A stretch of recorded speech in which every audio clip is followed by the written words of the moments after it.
இளைஞர்களுக்கு சாய்ஸ்தாவின் அன்பு வணக்கங்கள். ஒரு நிமிடம் பகுதியில் இப்போது நாம் இருப்பது எல்லாமே பிளான்டு ஸ்கிரிப்ட் பிக் பாஸ் அப்படிங்கிறது நல்லா ஆதாரப்பூர்வமாக தெரிஞ்சிச்சு அப்படிங்கிறது தான். காலங்காலமாக நமக்கு சொல்லிகிட்டே இருக்காங்க, ஒரு 4-5 பிக் பாஸாகவே இது ஸ்கிரிப்டர் தான், இவங்க பிளான் பண்ணி ஜெயிக்க வைக்கிறாங்கன்ட்டு. அதுக்கு நல்ல ஆதாரமாக அவங்க நேற்று பாருங்கள், இப்போ கோல்டன் டிக்கெட் டாஸ்க் நடந்துகிட்டே இருக்குது. அதில் உங்களுக்கு வந்து ஃபோன் அடித்தா ஃபோன் அடிக்கிற டாஸ்க் இருக்குது, நீங்கள் பார்த்துக்கிட்டே இருப்பீங்க. அதில் வந்து ரொம்ப கஷ்டமான டாஸ்கில் வச்சாங்க. ஃபுல் மீல்ஸ் வச்சு அதில் சாப்பிட முடியாமல் அவங்க கஷ்டப்பட்டாங்க.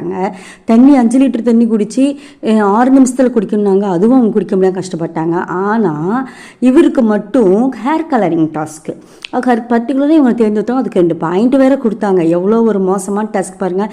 இந்த காலத்தில் இந்த கலர்லாம் அடிச்சுக்கிறதுக்கு யார் தயங்க போகிறாங்க? அதுவும் வீட்டுக்குள்ளே இருக்கிறாங்க. கரெக்டாக இவங்களுக்கு தான் டிக்கெட் கொடுக்கணும்னு பிளான் பண்ணி ஸ்கிரிப்டெல்லாம் செஞ்சுருக்கிறாங்க.